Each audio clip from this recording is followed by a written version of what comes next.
நிறுவன தலைவரும் சட்டமன்றத்தில் மாண்புமிகு எதிர்க்கட்சி தலைவராக இருந்து சிறப்பான முறையிலே பணியாற்றி வரும் தமிழ்நாடு முழுவதும் தேசிய முற்போக்கு திராவிட கழகத்தின் சார்பில் ஏகோபித்த தொண்டர்களுடைய அபிமானத்தை பெற்றவரும் நம்பிக்கையை பெற்றவரும், அது மட்டுமல்லாமல் பொதுமக்கள் இன்றைக்கும் போற்றி புகழக்கூடிய வகையில் கேப்டன் தேசிய முற்போக்கு திராவிட கழகத்தின் நிறுவன தலைவர் எங்களுடைய பாசத்திற்கு அன்பிற்குரிய அருமை சகோதரர் கேப்டன் விஜயகாந்த் அவருடைய முதலாம் ஆண்டு நினைவு தினம்.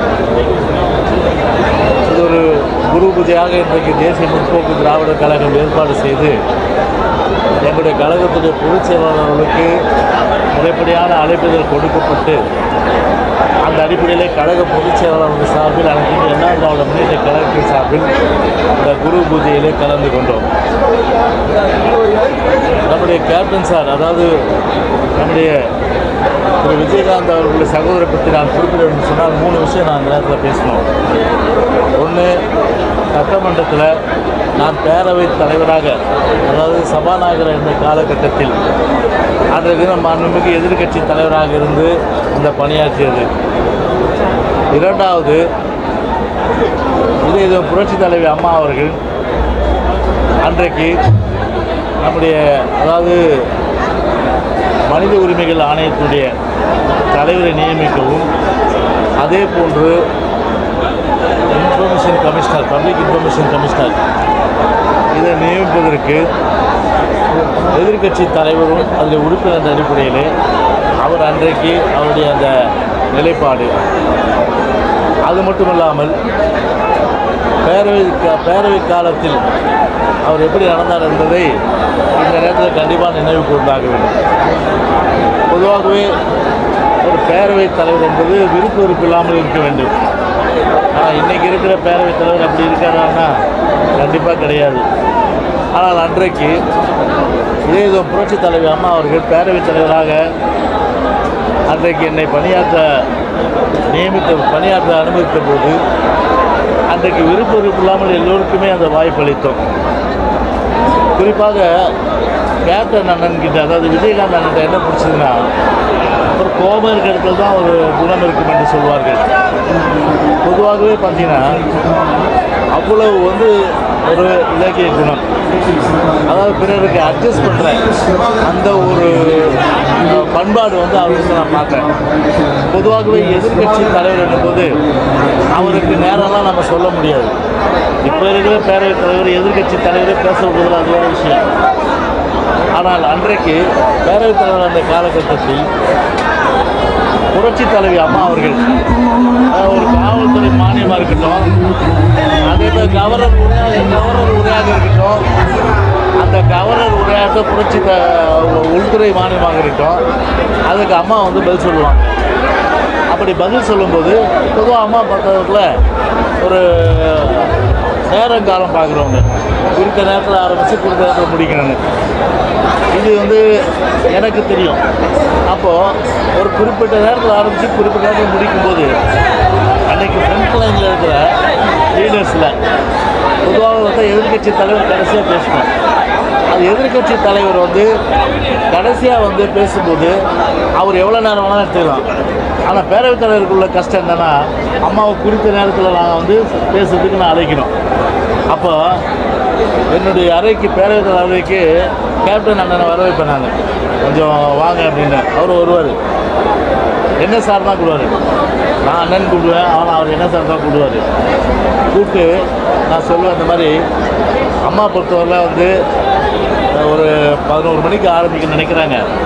அந்த டைம் கொஞ்சம் ஒரு 11:30 வச்சுங்களேன், 11:30 மணிக்கு ஆரம்பிக்கணும்னு நினைக்கிறாங்க. ஆனால் நீங்கள் தான் கடைசியாக பேசுவீங்க, அதனால் உங்களுக்கு எவ்வளோ நேரம் வேணும்னு கேட்பேன் முதல்ல. ஆனால் அவர் நினச்சிருந்தா சொல்லலாம், என்ன சொல்லலாம், அதெல்லாம் எனக்கு கட்டுப்படுத்த முடியாது. நான் எதிர்க்கட்சி தலைவர், நான் எவ்வளோ நேரம் வேணாலும் பேசுவேன், நீங்கள் எப்படி என்னை கூப்பிடலாம், என்னை நீங்கள் இந்த கருத்தை சொல்லலாம். ஆனால் அவர் சொல்லவே இல்லை. இது பெரிய ரகசியம். இந்த வருகை தந்துள்ள பத்திரிகை மற்றும் தொலைக்காட்சி நண்பர்களுக்கு என்னுடைய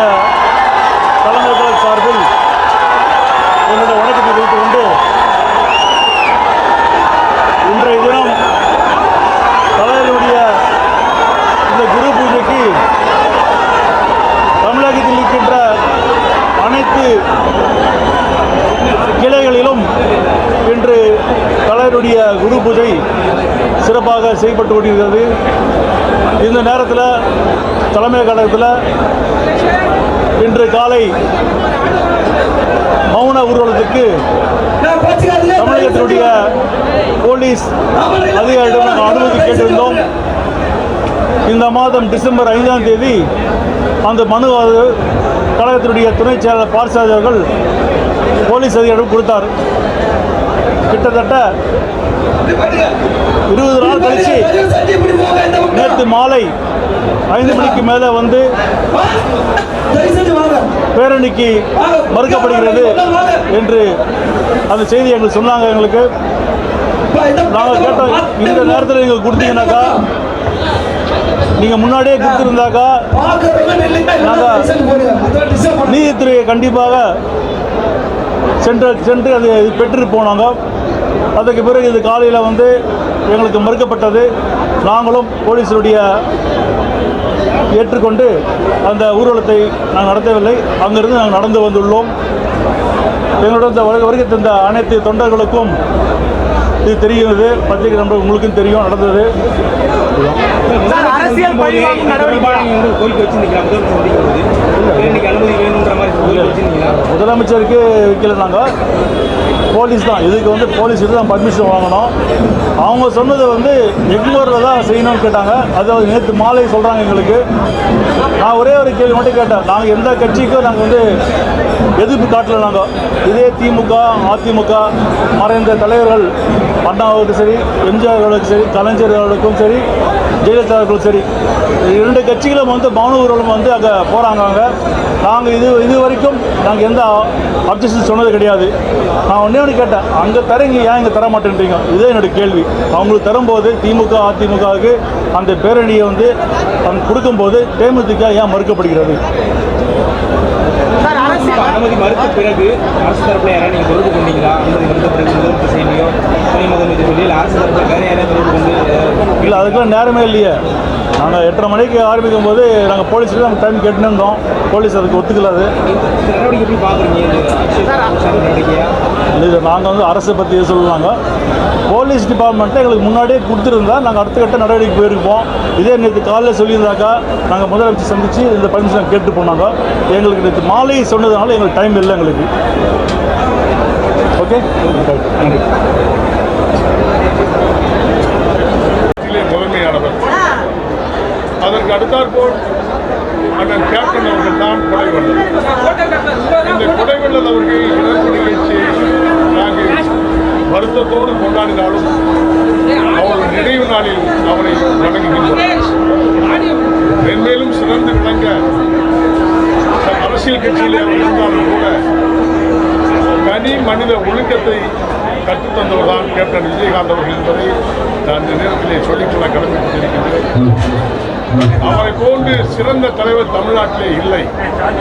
புரட்சித் தலைவர் எம்ஜிஆர் அவர்களுக்கு அப்புறம் டாக்டர் கேப்டன் விஜயகாந்த் அவர்கள் தான் சிறந்த தலைவராக நாங்கள் கருதுகின்றோம். அவரை இந்த நினைவு நாள் என்று வணங்குகின்றேன்.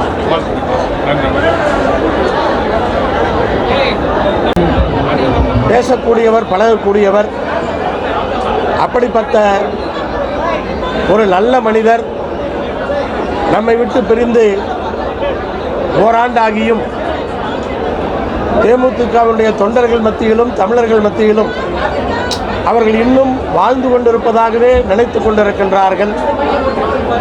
அப்படிப்பட்ட ஒரு அன்புக்கும் பாசத்துக்கும் சொந்தக்காரர் அருமை அண்ணன் கேப்டன் விஜயகாந்த் அவர்களுடைய இந்த 1ஆம் ஆண்டு நினைவு நாளிலே அவருடைய மறைவை மீண்டும் நினைவு கூர்ந்து அவருடைய புகழ் தமிழர்கள் மத்தியில் மட்டுமல்ல இந்தியாவில் எப்போதும் ஒளிந்து கொண்டிருக்கும் என்பதை இந்த நேரத்திலே அஞ்சலியாக சொல்லி கொங்கு நாடு மக்கள் தேசிய கட்சியின் சார்பாக எங்கள் நெஞ்சார்ந்த நினைவேந்தலை நினைவு கூர்தலை இந்த நேரத்திலே பதிவு செய்கின்றோம். கூட்டமா அப்படின்னு தெரியல, அந்த கடைசி வரைக்கும் கூட்டம் இருக்கு. அன்னைக்கு என்ன நிலைமையோ அதை விட ஒரு 10 மடங்கு ஜாஸ்தி கூட்டம் இன்னைக்கு இருக்கு. கேப்டன் புகழ் உலகம் முழுவதும் பரவி கொண்டிருக்குதுங்கிறது தான் இதுதான் உண்மை. ஏன்னா எப்போதுமே நல்லது செஞ்சால் நல்லதே நடக்குங்கிறது. கேப்டன் நான் 1977 கேப்டனுக்கு வந்து சிலம்ப பயிற்சி கொடுக்க போனேன். அப்புறம் கராட்டே பயிற்சி கொடுத்தேன். அவர் படத்தில் தான் நான் ஸ்டண்ட் நடிகராகவும் டூப்பு நடிகராகவும் நடிச்சிருக்கேன். கேப்டன் இருக்கும் போதே நம்ம ஒர்க் பண்ணோம் பிறந்தோங்கிறது ரொம்ப சந்தோஷமாக இருக்குது. அதை விட மேலே அவர் வந்து எல்லாருக்கும் வந்தவருக்கெல்லாம் வாரி வழங்கின கேப்டன், வந்தவருக்கெல்லாம் அன்னதானம் கொடுத்த கேப்டன். இன்னைக்கும் தினசரி கிட்டத்தட்ட 5000 பேருக்கு மேலே தினசரி உணவு சாப்பிட்றாங்க. நான் வந்துட்டு தான் போய்கிட்டு இருக்கேன். இன்னைக்கு பார்த்தீங்கன்னாக்க என்னால் வண்டியை கொண்டு வர முடியல. வண்டியை அங்கே விட்டுட்டு அங்கேருந்து ஒரு ஆட்டோ ஏறி நான் திருப்பி வந்தேன். ஏன்னா அந்த அளவுக்கு கூட்டம். நான் நினச்சி பார்க்குறேன் கேப்டன் புகழ் வாழணும். எங்களை எல்லாம் தமிழன் என்று சொல்லடா, தலை நிமிர்ந்து நில்லடா என்று சொன்ன மாபெரும் கலைஞன், உத்தமன், உழைக்கும் அத்தனை பேருக்கும் அள்ளி அள்ளி கொடுக்க நல்ல மனிதன் அந்த புகழ். இன்று இவ்வளவுனா இன்னும் நாள் போக போக அவர் புகழ் ஏறிக்கொண்டே இருக்கும். என்னைக்குமே அவர் புகழ் இறங்காது. அவங்க குடும்பம் எப்போதுமே சந்தோஷமாக இருக்கும். இந்த மாதிரி உயிருக்குதான் நண்பர்களாக இருக்காங்க.